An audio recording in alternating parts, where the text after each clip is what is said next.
Bapa di surga, di dalam nama Tuhan Yesus yang mengasihi kami, yang menjadikan kami anak-anak-Mu di dalam Kristus. Kami bersyukur oleh Roh Kudus-Mu kami disatukan di dalam Kristus. Oleh Roh Kudus-Mu kami dimampukan untuk menyembah Kristus. Dan di dalam Kristus kami bersyukur bisa dan dimampukan memanggil Allah kami dengan panggilan Bapa. Hari ini kami mau belajar bersama mengenai kesatuan kami sebagai orang-orang percaya dari berbagai bangsa, dari berbagai latar belakang. Terima kasih Tuhan, dengan kekuatan kasih-Mu kami dipersatukan. Tetapi kami percaya Tuhan juga tidak meniadakan perbedaan di antara kami. Kiranya Tuhan yang menolong kami mengerti kebenaran-Mu dan prinsip-prinsip yang Tuhan sudah nyatakan melalui firman-Mu. Ajarlah hamba-Mu untuk menyampaikan dengan tepat, sehingga setiap kami yang mendengarkan, setiap kami yang mengerti, dapat kami menerapkannya, pengajaran-Mu, di dalam kehidupan kami sebagai orang Kristen di tengah-tengah zaman ini. Terima kasih Bapa, dalam Kristus kami berdoa, kami bersyukur. Amin. Mungkin ada di antara ibu bapak yang sudah pernah dengar lagu sekolah minggu, yaitu Yesus Cinta Segala Bangsa.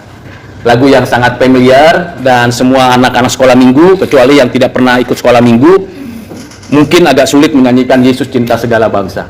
Tetapi yang sudah biasa akan terasa sesuatu yang sangat membangun kita, adanya kasih persaudaraan di dalam Kristus. Di dalam awal sejarah penebusan, ketika Abraham dipanggil keluar dari Ur Kasdim, Tuhan menyatakan kepada Abraham agar melalui Abraham dan keturunannya segala bangsa diberkati. Tetapi dalam perjalanan sejarah kita bisa menyaksikan dan membaca Alkitab bahwa eksklusivitas dan inklusivitas umat Allah itu mengalami berbagai macam pergolakan, baik internal maupun eksternal.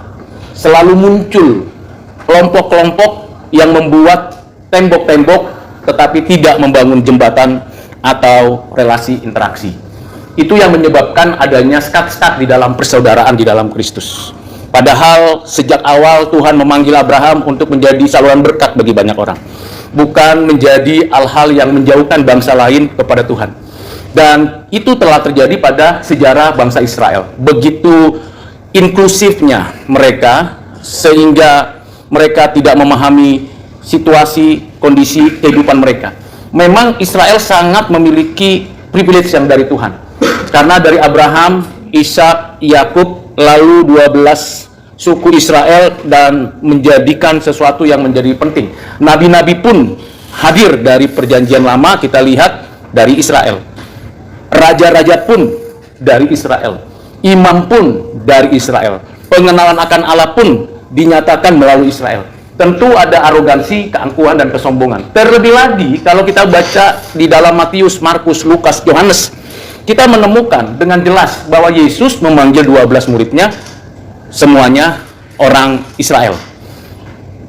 Nah, dengan pengertian begini tentu makin tambah nih, makin lekat suatu kondisi di mana saya sangat memiliki privilege yang luar biasa. Bangsa lain itu tidak mendapatkan apa-apa, kalaupun ada mendapatkan anugerah umum. Tetapi yang menjadi menarik adalah ketika segala perjalanan pelayanan Yesus, misi kerajaan Allah yang dinyatakan Kristus itu hampir selesai di atas muka bumi setelah kematian, kebangkitan, dan menuju kenaikan, Yesus memberikan pesan di dalam Matius 28 ayat 19 sampai 20, pergilah, jadikanlah semua bangsa muridku. Dan Lukas mencatat di dalam Kisah Para Rasul pasal 1 ayat 8, untuk setiap muridnya menjadi saksi Kristus di Yerusalem, di Yudea, di Samaria, sampai ke ujung bumi. Artinya penerapan apa yang dinyatakan Tuhan di dalam Kejadian 12 ayat 1 sampai 3 kepada Abraham dapat dilaksanakan dengan tepat dengan cara menjalankan mandat Injil, yaitu memberitakan Injil kepada segala bangsa. Jadi titik temunya ada di sana. Keberlanjutan misi Allah di bumi ini atas umat pilihan ada keberlanjutannya. Tidak putus di Israel saja. Dan Israel memang mendapatkan privilege. Nabi, imam, raja ada di sana. Dan bersyukur juga kita melihat bagaimana kitab-kitab ditulis. Tapi kalau kita mau cermati sedikit demi sedikit, ayat demi ayat, pasal demi pasal, kita akan menemukan tokoh-tokoh yang bersamaan hadir dengan Abraham, Melkisedek, dan Ayub, bukan orang Israel. Bahkan kalau kita melihat perjalanan sejarah bangsa Israel, kita menemukan perempuan-perempuan yang bukan bagian daripada orang Israel, tetapi terhisap dalam keluarga Israel dan melahirkan keturunan Israel seperti Tamar, Batseba, kemudian Ruth. Dan itu menggambarkan bahwa kepada kita bahwa tidak ada yang namanya kemurnian lagi dalam pengertian ras, karena sudah bercampur. Tetapi eksklusivitas dan inklusivitas terus menjadi kenyataan di dalam kehidupan bergereja sampai sekarang. Kalau kita membaca Kisah Para Rasul, kita menemukan satu peristiwa di dalam waktu Pentakosta terjadi, di mana Roh Kudus dicurahkan, dan seperti yang dijanjikan Bapa dan Kristus kepada murid-murid, dan di sana berkumpul orang-orang Yahudi memang, atau orang-orang yang beragama Yahudi di Yerusalem untuk merayakan Pentakosta. Yang mengherankan pada waktu itu terjadi sebuah peristiwa yang berbeda dengan peristiwa Menara Babel. Di peristiwa Menara Babel pasal 11 Kejadian, bahwa semua orang berkumpul satu bahasa untuk satu tujuan, tidak kemana-mana, untuk meninggikan diri. Tetapi kalau kita baca Kisah Para Rasul pasal 2, kita menemukan ada peristiwa yang semua berkumpul ke Yerusalem untuk mendengar berita Injil, dan berbagai bahasa yang hadir di sana, dan berbagai etnis yang hadir di sana, dan mendengarkan firman yang sama. Bahkan dari yang berkumpul itu 3.000 orang percaya, dan akhirnya berserak kemana-mana untuk menyatakan bahwa kami adalah umat Allah yang terhisap di dalam satu kesatuan. Nah, ini prinsip-prinsip penting di dalam pemahaman kita tentang kesatuan itu. Dan kalau kita menelusuri terus bagaimana misi-misi daripada para misionari ke seluruh dunia, kita menemukan gereja-gereja lokal muncul dengan berbagai keunikan bahasa, cara, dan penggembalaan. Dan kita tahu bahwa di negeri kita ini ada lebih dari 350 sinode, dan beragam etnis, dan masing-masing ada gerejanya sendiri. Dan luar biasa disatukan di dalam Kristus. Dan itu adalah kasih karunia. Mengapa bisa demikian?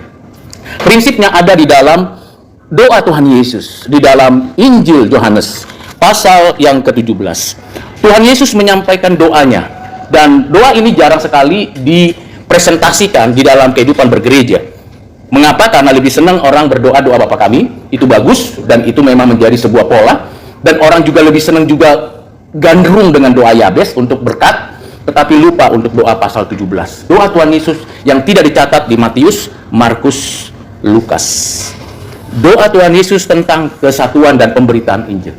Saya akan kutip beberapa ayat penting untuk menemukan prinsip apa tentang adanya kesatuan itu. Di dalam ayat 20 dituliskan, dan bukan untuk mereka ini saja aku berdoa, tetapi juga untuk orang-orang yang percaya kepadaku oleh pemberitaan mereka. Berarti Tuhan yang di surga duduk di sebelah kanan Allah Bapa, dia adalah imam besar agung kita yang senantiasa berdoa untuk umatnya, dan bukan hanya untuk orang Israel, dan bukan hanya untuk 12 rasul, dan bukan hanya untuk orang-orang yang sudah percaya, tapi yang akan percaya, yang nanti terhisap dalam satu kesatuan umat Allah. Kristus berdoa sampai sekarang. Mungkin ada etnis, ada kelompok, ada bahasa, ada orang-orang yang belum mengenal Kristus, belum terwakilkan. Kita tidak tahu. Kalau di Papua kurang lebih 350 subetnis di sana yang baru mendapatkan berita Injil, itu sekitar 170-an. Berarti masih ada 100-an lebih etnis di Papua yang belum mengenal Injil. Dan itu tugas tanggung jawab siapa? Saya, ibu bapak sekalian, sebagai orang Kristen. Di Kalimantan, di Sumatera, di Pulau Jawa ini, di Afrika, di Eropa, di Australia, di Asia, bahkan mungkin sampai Antartika, ada banyak orang yang menanti-nantikan berita Injil.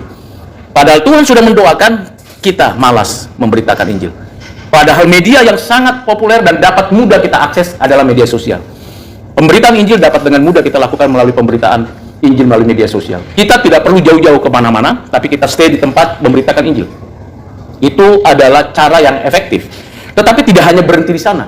Kita juga harus melangkah, pergi ke pelosok-pelosok, ke pedalaman-pedalaman untuk memberitakan Injil. Lalu dari sana kita bisa dengan mata kepala sendiri menyadari bahwa Tuhan cinta segala bangsa. Tuhan tidak cinta saya saja. Tuhan tidak cinta etnis saya saja. Tuhan tidak cinta keluarga saya saja. Tuhan cinta segala bangsa. Bagaimana kita bisa mengerti itu dan mengetahui itu? Bagaimana kita mengatakan bergandengan tangan, engkaulah saudaraku dan saudariku? Bagaimana kita bisa mengatakan bergandengan tangan kalau kita tidak merasakan cinta Tuhan dalam hidup kita dan membagikan? Dan Tuhan mendoakannya. Jadi prinsip pertama di dalam kesatuan itu berdoa dan pergi memberitakan Injil. Tidak berhenti di sini. Kedua, di dalam ayat 21, supaya mereka semua menjadi satu sama seperti Engkau ya Bapa, di dalam aku dan aku di dalam Engkau, agar mereka juga di dalam kita, supaya dunia percaya bahwa Engkaulah yang telah mengutus aku. Kesatuan kita itu kesatuan di dalam Allah Tritunggal, bukan kesatuan yang kita buat-buat. Pohon zaitun itu satu, dan kita dari berbagai bangsa dicangkokkan, diadopsi, diterima, dan langsung dilekatkan menjadi ranting-ranting yang akan berbuah dan dicangkokkan lagi yang lain. Jadi ada kesatuan, dan kesatuan itu hanya mungkin dapat dilakukan kalau kita di dalam kesatuan Trinitas. Bapa, Anak, Roh Kudus. Pengenalan kita akan Bapa, Anak, Roh Kudus. Pengertian kita tentang interaksi dan kerja daripada Bapa, Anak, Roh Kudus membuat kita menyadari kesatuan itu penting.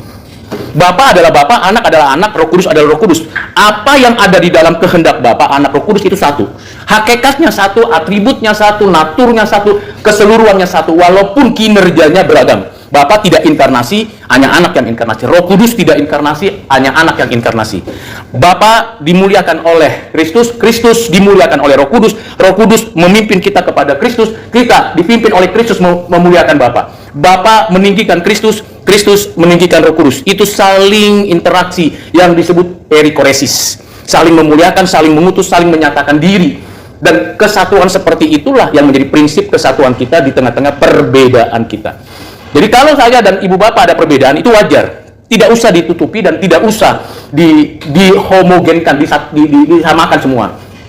Yang sering terjadi adalah semua disamakan. Semua jadi orang Batak Kristen misalnya. Padahal ada Jawa, ada Chinese, ada Madura, ada Dayak dan sebagainya. Nggak bisa. Itu sebabnya di dalam konstruksi budaya saya tidak setuju yang namanya kalau ada orang Batak menikah dengan orang Jawa jadi marga Batak, orang Batak nggak mau jadi marga Jawa. Itu diskriminasi. Saya berulang kali sebagai seorang antropolog juga sangat protes tentang hal itu. Biarkan dia apa adanya. Karena memang tiap-tiap orang punya keunikan dan punya keragaman. Dan hargai mereka gitu. Nah, yang paling menyedihkan adalah kesatuan seperti ini sebenarnya sudah ada dalam Kristen. Itulah sebabnya mengapa di dalam 4 Injil ada satu penulis Injil yang bukan orang Yahudi, padahal dia bukan rasul, Lukas.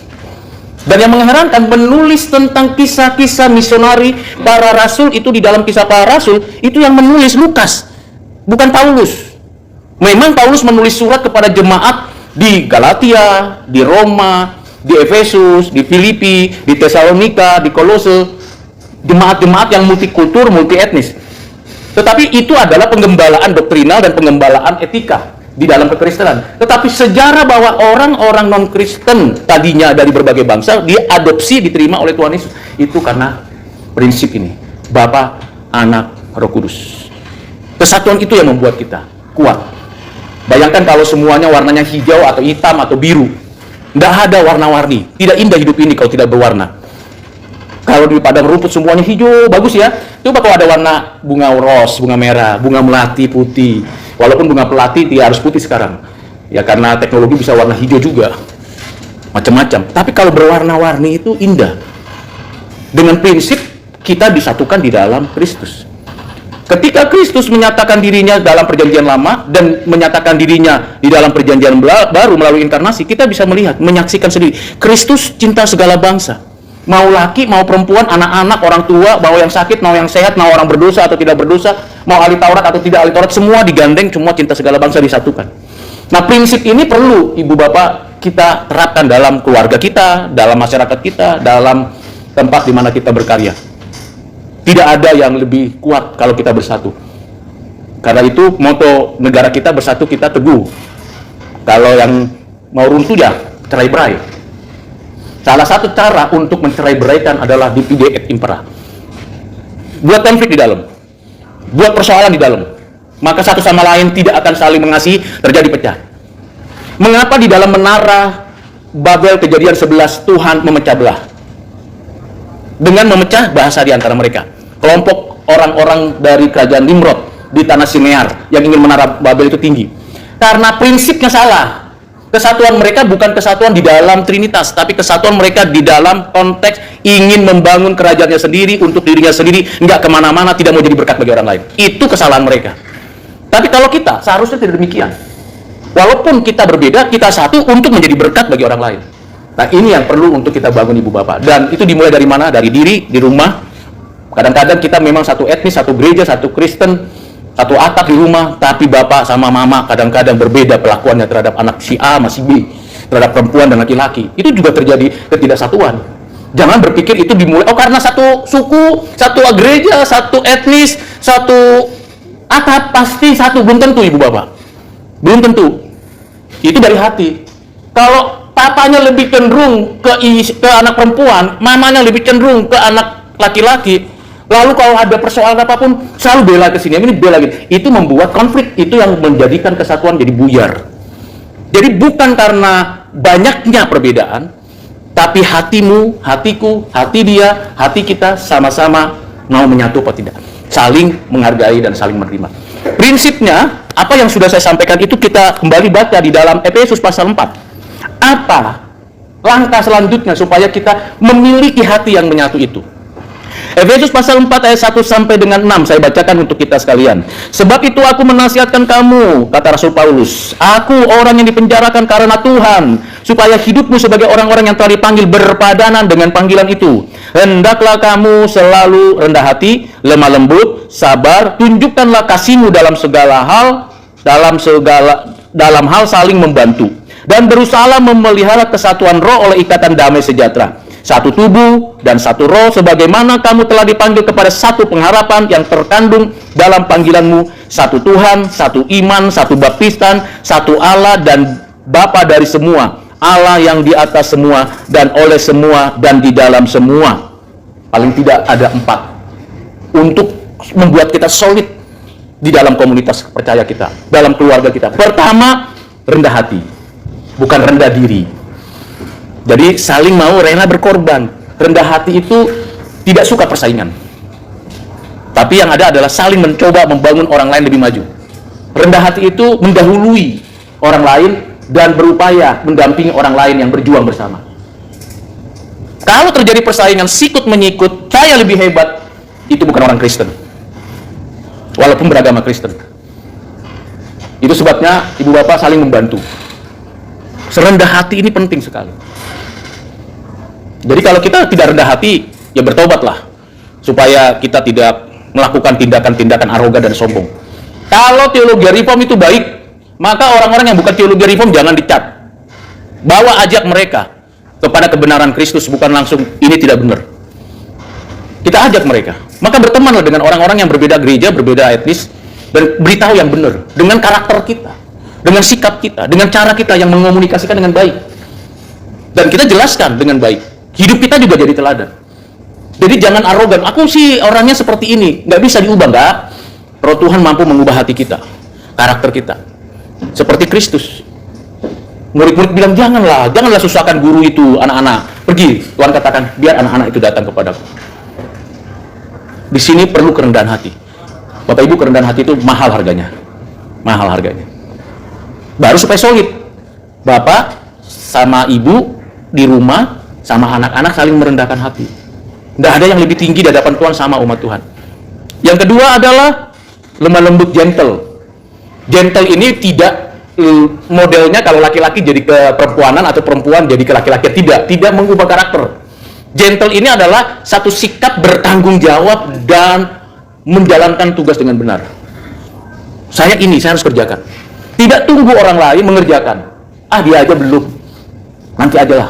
Misalnya laporan BKD itu kan problemnya banyak orang yang tidak kerjakan, kami dosen, karena belum ada kucuran dana. Tunggu aja deh. Tidak. Gentle itu berarti kerjakan tugasmu, tanggung jawabmu untuk buat laporan, buat. Kerjakan, tanggung jawab, kerjakan, selesai.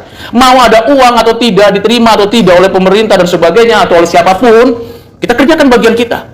Itu namanya gentle, bertanggung jawab dengan apa yang Tuhan berikan. Entah apapun itu, sebagai dosen, sebagai staf, sebagai administrator, sebagai orang teknologi, entah apapun posisi yang Tuhan berikan di dalam satu komunitas, kita harus bertanggung jawab. Baru membangun kesatuan. Kalau enggak akan terjadi kesatuan. Bayangkan kalau ibu di rumah yang biasanya mengelola rumah dengan baik, tiba-tiba, udahlah nggak usah, capek, nggak ada yang hargain. 3 hari aja, itu dapur penuh itu, dengan piring kotor. Bayangkan kalau seorang ayah yang bertanggung jawab untuk mendidik anak-anak, membiarkan, nggak ada yang bisa diatur, semuanya melawan terus. Semuanya nggak bisa dikendalikan, udahlah saya biarkan aja, hancur itu keluarga. Kenapa? Karena persoalan kesatuan ini dimulai dari gentleness juga, itu lemah lembut.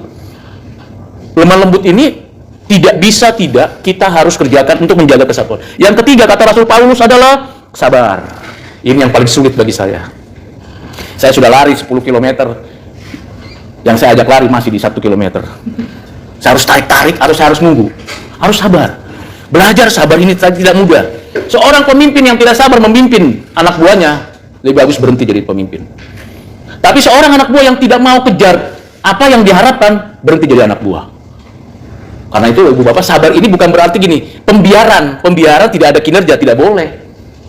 Ada target yang mau dilakukan, ada pengerjaan yang harus diselesaikan. Sabar itu bukan berarti kan masih 30 hari lagi, nanti aja deh, pas waktu 2 hari lagi baru kita kejar. Itu bukan sabar, itu namanya bandel.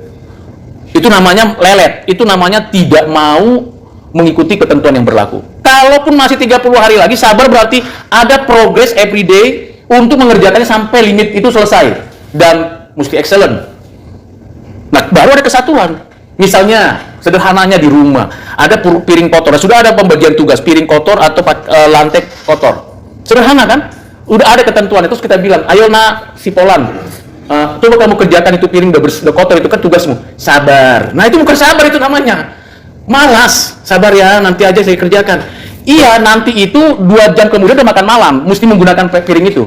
Bayangkan piring itu baru dikerjakannya 5 menit sebelum makan malam. Masih basah, masukkan nasi atau makanan, lauk dan sebagainya. Itu bukan sabar Ibu Bapak, itu namanya malas. Bedakan sabar dengan malas. Jadi kita harus greget, harus mantap melangkah, baru ada kesatuan. Akhirnya kenapa? Kalau nggak ada yang mengerjakan, ya konflik, ribut, udah nggak jadi makan, ini begini, semua kotor. Jadi kesabaran itu bukan meniadakan kerja keras dan kecekatan kita. Sabar itu dalam pengertian saya melakukannya perlahan tapi ada progresnya. Saya melakukannya dengan tepat tapi ada progresnya. Ada perbaikan-perbaikannya, ada revisi-revisinya, ada pembaruan-pembaruan. Akhirnya menjadi hasil yang terbaik. Seperti seorang petani menanam benih padi.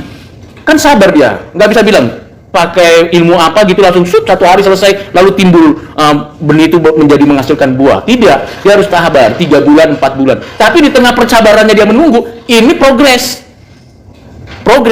Seperti saya menanam pohon cabai saya misalnya. Saya ambil benih cabai busuk saya tanam, saya sabar. Tapi 2 bulan kemudian saya bisa panen. Kenapa? Sabar saya, tekun, siram, kasih pupuk, semuanya. Akhirnya terlihat. Dan kita langsung lihat, wah mantap, ini 2 bulan lagi akan ada cabai. Benar. Akhirnya tiap minggu panen cabai. Panen pepaya, itu saya di rumah. Saya tanam. Sabarnya di situ. Bukan sabarnya dalam pengertian, udahlah biarin aja lah seperti itu. Jadi nggak apa-apa. Seperti itu. Rumput nggak dibersihkan, nggak dikasih pupuk, nggak disiram.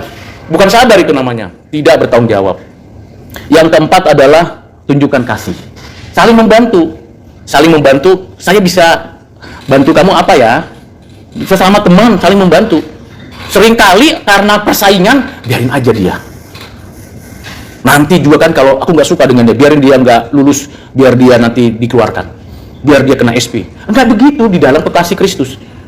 Saling membantu. Oh dia nggak ngerti ini, ajari, kasih tahu sampai dia jadi. Itu namanya membangun kesatuan, solid. Kesatuan seperti itu yang Tuhan kehendaki, seperti yang Paulus katakan. Karena Paulus mengatakan apa prinsipnya? Karena kita dipelihara oleh Roh Tuhan. Ikatan damai sejahtera, satu tubuh, satu roh, satu panggilan, satu pengharapan, satu Tuhan, satu iman, satu baptisan, kecuali kita tidak seperti itu. Karena ini berkaitan dengan komunitas Kristen. Nah, bagaimana kalau kita tidak bersatu lalu kita mau beritakan Injil? Nah, ini masuk efeknya Ibu Bapak ya. Jadi kita nggak satu nih, konflik, lalu kita mau saksikan Injil kepada orang yang non-Kristen. Ayo kita terima Tuhan Yesus, nanti di dalam Kristus ada kasih. Orang yang belum terima Injil, apaan ada kasih? Tuh lihat di komunitasmu berkelahi melulu urusan uang. Tuh lihat di komunitasmu berkelahi melulu urusan jabatan. Tuh lihat, ngapain saya jadi Kristen? Nggak ada kesaksian. Jadi kesatuan itu sebenarnya berdampak pada pemberitaan Injil kita, kesaksian hidup kita. Ibu Bapak, kalau keluarga kita solid, orang akan melihat kesehatian kita dan membuat enak ya seperti mereka ya. Wih, gimana kok caranya seperti itu ya? Pergi ke gereja, berdoa bersama, bercengkrama, kok enak ya? Orang akan tanya. Lalu kalau begitu orang itu bertanya, non-Kristen, lalu kita langsung bilang, itu karena Kristus. Oh, karena Kristus. Pernah nggak Ibu Bapak ditanya begitu? Pernah nggak mengalami begitu? Kalau belum pernah, berarti komunitas kita belum menjadi saksi Kristus. Kita masih belum kuat di dalam kesatuan itu. Kiranya apa yang saya sampaikan singkat ini menolong ibu bapak mengintrospeksi diri saya juga begitu, dan membangun kita, ayo bangun kesatuan. Nggak ada lagi labeling, oh itu orang Yahudi, oh itu bukan orang Yahudi, oh itu bukan gereja saya, oh ini gereja saya, oh itu Kristennya seperti ini Kristennya seperti ini. Tidak, karena kita di dalam Kristus. Kecuali memang dia bukan satu baptisan dan satu pengenalan akan Tuhan. Saksi Yehova, Kristen Science, Mormon, itu jelas bukan Kristen. Nggak mungkin kita menyatu dengan mereka. Nggak mungkin. Jadi kalau ada di antara ibu bapak yang mungkin punya dipengaruhi oleh tiga ini, bertobatlah kembali kepada Kristus. Jadi dengan demikian kita bergandengan tangan. Tapi beda Pak, saya kan dari gereja Pentakosta, saya kan dari Lutheran, saya kan dari Reform. Iya, di dalam Kristus nggak? Percaya nggak akan Trinitas? Percaya nggak Alkitab adalah firman Tuhan? Percaya nggak bahwa keselamatan hanya di dalam Kristus? Percaya nggak bahwa Tuhan Yesus cinta segala bangsa? Iya, berarti sama kita. Tapi kalau enggak Pak, Kristus itu ciptaan. Wah sudah pasti saksi Yehova ini, udah beda kita. Jadi mesti lihat Bapak Ibu. Jadi ada hal-hal yang sensitif yang kita bisa eksklusif, ada yang inklusif, dan membuat kita menjadi kuat. Mari kita bergandengan tangan untuk itu, supaya apa yang kita dengar, apa yang kita tahu, kita perjuangkan. Saya pun masih berjuang Ibu Bapak. Saya pun masih berjuang untuk memiliki hidup seperti yang Tuhan kehendaki. Satu kesatuan di dalam Kristus, supaya kita menjadi saksi Kristus dengan sungguh-sungguh. Mari kita berdoa. Bapak, terima kasih apa yang Engkau ajarkan kepada kami dalam Alkitab, apa yang Engkau doakan ya Tuhan Yesus di dalam kerajaan surga, dan apa yang sudah disampaikan Rasul Paulus di dalam pelayanan-pelayanannya, mengingatkan kami betapa pentingnya kesatuan di dalam keberbagaian kami. Sering kami cenderung ke inklusif kami, tapi lupa tanggung jawab kami secara eksklusif. Seringkali kami memisahkan dan tidak memadukan keduanya. Ya Tuhan, kasihani kami. Di rumah-rumah kami, di tempat kami bekerja, di gereja-gereja kami, tolong kami Tuhan, supaya kami memiliki kesatuan di dalam pengertian yang benar, dan kami menjadi kesaksian bagi banyak orang, baik kami secara pribadi maupun komunitas kami. Kasihani kami ya Bapak, kasihani kami. Terima kasih Bapak, kiranya Tuhan menolong kami dan memberkati kami. Dalam nama Tuhan Yesus kami berdoa, kami bersyukur. Amin.